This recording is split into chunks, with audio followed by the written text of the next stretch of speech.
Welcome back to my channel. இன்னையோட முடிஞ்சிருச்சு, choice filling முடிஞ்சிருச்சு. ஆகஸ்ட் 25 சாய்ஸ் ஃபில்லிங் முடிஞ்சிருச்சு. ஆகஸ்ட் 26 காலையில 9 மணிக்கு டென்டேட்டிவ் கன்ஃபர்மேஷன்ஸ் எல்லாத்துக்கும் வந்துடும். இப்ப ரவுண்ட் 2ல இருந்து நிறைய ஸ்டூடெண்ட்ஸ் வந்து ரவுண்ட் 3 வந்திருக்காங்க. அதே மாதிரி ரவுண்ட் 3லயும் நிறைய ஸ்டூடெண்ட்ஸ் வந்து 7.5லயும் சாய்ஸஸ் நிறைய பண்ணணும்னு நினைச்சு வச்சிருக்காங்க. அதே மாதிரி ஜெனரல்லையும் நிறைய காலேஜஸ் பண்ணணும்னு நினைச்சு இருந்திருக்காங்க. உண்மையிலே வந்து இந்த தடவை வந்து ரவுண்ட் 3 ஸ்டூடெண்ட்ஸ் வந்து கொஞ்சம் கேர்ஃபுல்லா தான் ஹேண்டில் பண்ணாங்க. சோ எனக்கு வந்து சாய்ஸஸ் எல்லாம் வந்து நிறைய ஸ்டூடெண்ட்ஸ் வந்து ரொம்ப சாய்ஸஸ் வந்து அவங்களே நிறைய சாய்ஸஸோட தான் போயிருக்காங்க. ஏன்னா இந்த ஃபர்ஸ்ட் ரவுண்ட் செகண்ட் ரவுண்ட் பண்ண மிஸ்டேக்ஸ் வந்து அவங்க நிறைய அப்சர்வ் பண்ணிருக்காங்க. சோ அதனால வந்து சாய்ஸஸ் வந்து ரொம்ப அதிகமாக வச்சிருக்காங்க. அதே மாதிரி வந்து சஜஷன் சொன்னாலும் இன்னும் நீங்க சாய்ஸ் வைங்க, இன்னும் சாய்ஸ் வைங்க. பட் அவங்க நம்ம சாய்ஸோட இது கவுண்ட் கொடுக்கும் போதே தெரியுது, கண்டிப்பா வந்து நம்மளுடைய எக்ஸ்பீரியன்ஸ்க்கு வந்து அவங்க ஒரு 100 சாய்ஸ் கொடுத்தாலும் ஒரு 30-40 சாய்ஸ்ல கிடைச்சிடும் தெரியும், அவங்களுக்கு கட் ஆஃப் மார்க் பேஸ் பண்ணி. பட் இருந்தாலும் வந்து நம்ம சேஃபரா வந்து பஃபரா வந்து நீங்க இன்னும் சாய்ஸஸ் வைங்கன்னு சொன்னாலும் மறுபடியும் வந்து அவங்க சளைக்காம ஒரு 50 சாய்ஸஸ் எல்லாம் வச்சு சார் போதுமா இன்னும் வைக்கணுமா அவ்வளவு ஈகரா இருக்காங்க. சோ அதனால வந்து ரவுண்ட் 3 மாணவர்களுக்கு மேக்சிமம் வந்து நாட் அலாட்டட் வராது. ஏன்னா அவங்களுக்கு நல்லா தெரிஞ்சிருச்சு இதுக்கப்புறம் வந்து நம்ம சப்ளியில போனா நம்மளுக்கு நல்ல காலேஜ் கிடைக்காதுன்னு. இந்த வீடியோ ஃபுல்லா பாருங்க. கடைசியில வந்து ரவுண்ட் 3 மாணவர்கள், ஏன்னா கண்டிப்பா வந்து டென்டேட்டிவ் கன்ஃபர்மேஷன்ல வந்து அவங்களுக்கு நல்ல காலேஜ் கிடைச்சிரும். சப்போஸ் அந்த நல்ல காலேஜ் கிடைக்கல, அவங்களுக்கு வந்து நீங்க என்னன்னா ரெண்டே ஆப்ஷன், என்னது accept and join, accept and upward. இந்த ரெண்டுமே நீங்க வந்து ஏதாவது ஒண்ணு கொடுத்துருங்க. அந்த ஒண்ணு கொடுத்த பிறகு வேற என்ன செய்யணும் ஒரு சின்ன ஐடியா சொல்றேன். இன்னும் வந்து ஒரு வாரம் வரை நீங்க என்ன செய்யலாம், முடிவு எடுக்கலாம். அந்த டென்டேட்டிவ் கன்ஃபர்மேஷன் வந்து எல்லாருமே 2 நாள் நினைக்கிறீங்க, பட் இன்னும் ஒரு 5 நாள்கான ஒரு ஐடியா இருக்கு. இந்த வீடியோ ஃபுல்லா பாருங்க. அதே மாதிரி இந்த நேரத்துல வந்து I should thanks to DOTE official and TFC centers. ஏன்னா டோட் அபிஷியல்ஸும் வந்து டிஎஃப்சி சென்டர்ஸும் வந்து ஸ்டூடெண்ட்ஸ் வந்து நிறைய பேர் வந்து லாக்கப் போட்டுட்டு மறுபடியும் சாய்ஸஸ்க்காக வந்து டிஎஃப்சிக்கும் அவங்க கம்யூனிகேட் பண்ணாலும் சலிக்காம வந்து அவங்க லெட்டர் ஆதார் வாங்கிட்டு அவங்க லாஸ்ட் மினிட் வரை, ஈவன் 4:45 வரை கூட அவங்க என்ன செஞ்சிருக்காங்க, ஹெல்ப் பண்ணிருக்காங்க. சோ ஸ்டூடெண்ட்ஸ் எல்லாம் சொன்னாங்க இந்த மாதிரி லாக் வந்து நாங்க தப்பா வச்சுட்டோம், இந்த மாதிரி என்ன செய்யணும்ங்கிற போது நம்ம என்ன சொன்னா, நீங்க ஒரு ஆதாரும் நீங்க போய் அங்க ரெக்வஸ்ட் லெட்டர் கொடுத்தா அவங்க ஓபன் பண்ணிடுவாங்கன்னா லாஸ்ட் மினிட்லாம் போய் நிறைய ஸ்டூடெண்ட்ஸ் எல்லாம் வந்து பண்ணாங்க. எனக்கு தெரிஞ்சு வந்து ஒரு சேலம்ல ஒரு ஸ்டூடெண்ட் வந்து லாஸ்ட் மினிட்ல வந்து சாய்ஸஸ் தப்பா போட்டு லாக் பண்ணியாச்சுன்னா லாஸ்ட் மினிட்லாம் போய் என்ன செஞ்சாங்க, லாக் ஓபன் பண்ணாங்க. இந்த நேரத்துல வந்து நம்ம டோட் அபிஷியல்ஸ் அண்ட் டிஎஃப்சி எல்லாத்துக்கும் நம்ம என்ன சொல்லணும்னா, காலத்தினால் செய்தி நன்றி சிறிதனினும் ஞானத்தினால் மானம் பெரியது. இது வள்ளுவரோட குரல். அதாவது லாஸ்ட் மினிட்ல வந்து அந்த உதவி அவங்க லாக் ஓபன் பண்ணி விட்டது சின்ன விஷயமா இருக்கலாம், பட் அதுக்கான பலன் வந்து கண்டிப்பா வந்து ரொம்ப பெருசு. ஏன்னா ஒரு தவறான காலேஜஸ் வந்து மிஸ்கைட்ல வந்து அவங்க தவறான காலேஜ வச்சுட்டு மறுபடியும் மாத்தணும்னு நினைக்கும் போது இந்த மாதிரி ஒரு ஆப்ஷன் இருக்கும் போது லாஸ்ட் நேரத்துல வர வந்து ஓபன் பண்ணி கொடுத்த டோட் மெம்பர்ஸ் அண்ட் டிஎஃப்சில ஒர்க் பண்றவங்க எல்லாத்துக்கும் வந்து மனப்பூர்வமான தேங்க்ஸ். திருக்குறள் வள்ளுவர் சொன்ன மாதிரிதான், காலத்தினால் செய்தி நன்றி சிறிதனினும் ஞானத்தினால் மாற பெரிது. கண்டிப்பா வந்து அவங்களுடைய ஒர்க்கு அவங்க கடமையை செஞ்சிருந்தாலும் அந்த கடமையை வந்து முகம் சுளிக்காம இமிடியேட்டா ரெஸ்பான்ஸ் பண்ண அவங்களுக்கு வந்து ஒன்ஸ் அகைன் தேங்க்ஸ். ரைட், சரி. ஆகஸ்ட் 26, 27 இந்த 2 நாள் என்னது, டென்டேட்டிவ் கன்ஃபர்மேஷன். அதாவது சாய்ஸஸ் எல்லாம் வச்சிட்டீங்க.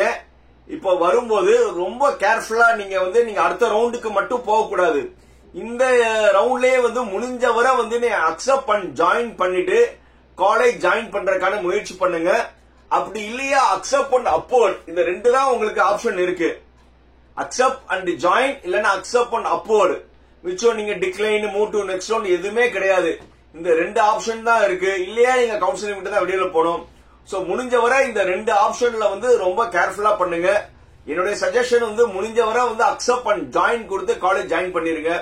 இல்ல சார் நான் நிறைய சாய்ஸஸ் போட்டிருக்கேன், இன்னும் கூட ஏதாவது சஃபில் ஆகணும்னு நீங்க நினைச்சீங்கன்னா இன்னொரு ஆப்ஷன் அக்செப்ட் அண்ட் அப்போர்டு கொடுத்து நீங்க ஒரு 1 வீக் வெயிட் பண்ணலாம். பட் எது இருந்தாலும் இந்த 2 ஆப்ஷனுக்குள்ள நீங்க எடுத்து நல்ல காலேஜில் சேரணும். பட் டென்டேட்டிவ் கன்ஃபர்மேஷன் பார்க்கும்போது உங்களுக்கு நிறைய பேத்துக்கு சந்தோஷம் இருக்கலாம், நிறைய பேத்துக்கு கொஞ்சம் ஏமாற்றங்கள் இருக்கலாம். ஏன்னா நிறைய சாய்ஸஸ் நீங்க வச்சிருக்கீங்க. மேபி அது 240 சாய்ஸா வரலாம், அதே மாதிரி 120 சாய்ஸா வரலாம், எந்த சாய்ஸ் வேணுமா வரலாம். ஏன்னா கொஞ்சம் மார்க் கம்மியாக வந்து நீங்க சாய்ஸஸ் நிறைய வச்சிருக்கீங்க. அதனால வந்து அக்செப்ட் அண்ட் அப்போர்டு கொடுக்கறது கூட ஒரு ஆப்ஷன் தான். நீங்க பண்ணணும்னா வந்து டிஎஃப்சி சென்ட்ரல் கூட பண்ணுங்க. சோ அதனால வந்து எதுவுமே வந்து எமோஷனல்ல வந்து கவுன்சிலிங் விட்டு போறேன்னு மட்டும் முடிவு பண்ணிடாதீங்க. சாய்ஸஸ் எல்லாமே நீங்க தான்ப்பா போட்டீங்க, புரியுதா? சாய்ஸஸ் வந்து ரவுண்ட் 3 மாணவர்கள் நீங்க தான் போட்டீங்க. சோ அதனால வந்து நீங்க போட்ட சாய்ஸஸ்குள்ளதான் வந்திருக்கு. உங்களுக்கு சாய்ஸ் போடும்போதே தெரியும் நம்மளுக்கு வந்து எந்த மாதிரி காலேஜ் எந்த மாதிரி குரூப் கிடைக்கும்னு தெரிஞ்சுதான் நீங்க போடுறீங்க. சோ அதனால நீங்க என்ன செஞ்சிடணும், கண்டிப்பா வந்து நீங்க கொடுத்த காலேஜ் அண்டு குரூப்பை அக்செப்ட் பண்றதா நல்லது. அதே மாதிரி வந்து 7.5 ஸ்டூடெண்ட் வந்து நீங்க ரெண்டுமே போட்டிருப்பீங்க, ஜென்ரலையும் போட்டிருப்பீங்க 7.5 போட்டிருப்பீங்க. பட் உங்களுக்கு மட்டும் என்ன ஒரு சின்ன ஒரு ப்ராப்ளம்னா 7.5 ஸ்டூடெண்ட்ஸ்க்கு ஒரு நல்ல காலேஜஸ் கிடைக்காதுன்னு சொல்லல. பட் நீங்க எதிர்பார்த்த அளவுக்கு காலேஜ் வரலனாலும் நீங்க ஜென்ரல்லையும் வந்து நீங்க கவுன்சிலிங் போட்டிருந்திருப்பீங்க நம்புறேன். ஜென்ரல் கவுன்சிலிங்ல போட்டிருந்தீங்கன்னா அங்க இருக்கிற காலேஜையே நீங்க ப்ரிஃபர் பண்ணுங்க. ஏன்னா இப்ப government and government aided school பையங்களுக்கு வந்து மாசம் 1000 ரூபாய் கொடுக்க போறாங்க. அது ஒரு 12,000 வந்துடும். நீங்க முதல் பட்டதாரி இருந்தா ஒரு 27,500 25,000 வந்துடும். போக ஸ்டேட் கவர்மெண்ட் ஸ்காலர்ஷிப் ஒரு 3,400 ரூபாய் வந்துடும். ஆல்மோஸ்ட் ஒரு 40,000 கிட்டக்க வந்து உங்களுக்கு வர்ற மாதிரி இருக்கும். சோ அதனால வந்து நீங்க ஒரு ஜென்ரல்லையும் வந்து ஒரு மாடரேட் காலேஜ் போட்டீங்கன்னா உங்களுக்கு அவ்வளவுதான் ஃபீஸ் வரும். சோ அதனால வந்து ரெண்டுல வந்து எது உங்களுக்கு பெட்டர் ஆப்ஷனா இருக்கோ அதை வந்து நீங்க என்ன செய்றீங்க, அக்செப்ட் பண்ணுங்க. எல்லாருமே அக்செப்ட் பண்ணி நல்ல காலேஜ்ல சேருவீங்கன்னு நம்புறேன். அடுத்து நீங்க சப்ளிமெண்டரியில போனீங்கன்னா உங்களுக்கு எதுவுமே இல்ல. அப்படியே வந்து நீங்க சப்ளிமெண்டரி போனாலும் இப்ப அக்செப்ட் அண்ட் ஜாயின் இல்ல அக்செப்ட் அப்போர்டு கொடுத்துருங்க. நீங்க வந்து இப்ப கொடுத்துட்டு போகலனால கவுன்சிலிங் ப்ராசஸ் உங்களுக்கு கிடையாது, நல்லா தெரிஞ்சுக்கோங்க. அக்செப்ட் அண்ட் ஜாயின் கூட கொடுங்க, இன்னொரு 5 நாள் யோசிங்க. அக்செப்ட் அண்ட் அப்போர்டு அதுவும் போடுங்க, காலேஜ் சேஞ்சஸ் ஆகும். அப்படியும் கொடுத்து கூட வந்து நீங்க வந்து இன்னும் வந்து என்ன செய்யலாம், 5 நாள் யோசிச்சு நீங்க டிஎஃப்சி போகாமல இருந்தாலும் உங்க நேம் வந்து 5 நாள் 7 நாள் கழிச்சு உங்க நேம் வந்து கவுன்சிலிங் விட்டு ஆட்டோமேட்டிக்கா போயிடும். அதுக்கப்புறம் சப்ளிமெண்டரி கவுன்சிலிங்க்கு வந்து புதுசா தான் ரிஜிஸ்ட்ரேஷன் பண்ணணும். சோ புரியுதா? இந்த முடிவு யாரும் எடுக்க மாட்டீங்க. அப்படியே இந்த மாதிரி முடிவு எடுக்கிற மாதிரி இருக்கிறவங்க வந்து இன்னும் வந்து உங்க முடிவை வந்து என்ன செய்யலாம், 2 நாள் தள்ளி போடலாம். அதனால வந்து அக்செப்ட் அண்ட் ஜாயின் போட்டுக்கோங்க, இல்லன்னா அக்செப்ட் அண்ட் அப்போர்ட் போட்டுக்கோங்க. 5 நாள் யோசிங்க. 5வது நாள் தானே வந்து நீங்க டிஎஃப்சிக்கோ காலேஜுக்கோ போறீங்க. இந்த 5 நாளுக்குள்ள இன்னும் நீங்க என்ன செய்யலாம், நல்லா யோசிக்கலாம். அதே மாதிரி வந்து சப்ளிமெண்டரி கவுன்சிலிங் வந்து அது ஒரு தனி ப்ராசஸ், புரியுதா? இந்த கவுன்சிலிங்கும் சப்ளிமெண்டரி கவுன்சிலிங்கும் ஒண்ணுமே ரிலேஷன் கிடையாது. அது நீங்க மறுபடியும் புதுசா தான் ரிஜிஸ்ட்ரேஷன் பண்ணணும். சோ அதனால யூ டேக் டிசிஷன், புரியுதா? லீஸ்ட் கேஸ் சார் என்ன சார் நீங்க இப்படி ஒரு ஐடியா கொடுக்கல, ரொம்ப ஒரு மாதிரி இருந்துச்சுன்னா காலேஜ் வந்து நீங்க நினைச்சு இல்லாத மாதிரி ஒரு இருந்து மறுபடியும் வந்து நீங்க வரணும்னு நினைச்சீங்கன்னா சப்ளிமெண்டரி ஒரு ஆப்ஷன் இருக்கு. சோ அதனால you can use that. So அதனால எதுவுமே பயப்பட அவசியம் கிடையாது, புரியுதா? வாழ்க்கையில எவ்வளவோ பார்க்க போறீங்க, இத பார்க்க மாட்டீங்களா? ரைட். மறுபடியும் என்னது, லைக், எப்போ நான் சொல்ற மாதிரி தான், என்னது லைக், கமெண்ட், ஷேர், சப்ஸ்கிரைப்.